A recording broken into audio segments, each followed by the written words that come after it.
बिस्मिल्लाहिर्रहमानिर्रहीम। नबी अकरम सल्लल्लाहु अलैहि वसल्लम ने इरशाद फरमाया, क्या मैं तुम्हें कुरान की सबसे अजीम सूरत न बताऊं? वो है अल्हम्दुलिल्लाहि रब्बिल आलमीन, यानी सूरत फातिहा।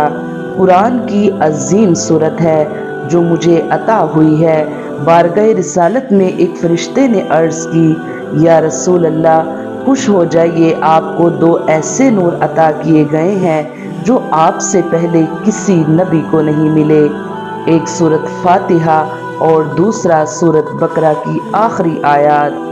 नबी अकरम सल्लल्लाहु अलैहि वसल्लम का इरशाद है, अगर तुम बिस्तर पर सोने से पहले सूरत फातिहा और सूरत इखलास पढ़ लिया करो तो सिवाय मौत के हर शय से महफूज हो जाओगे।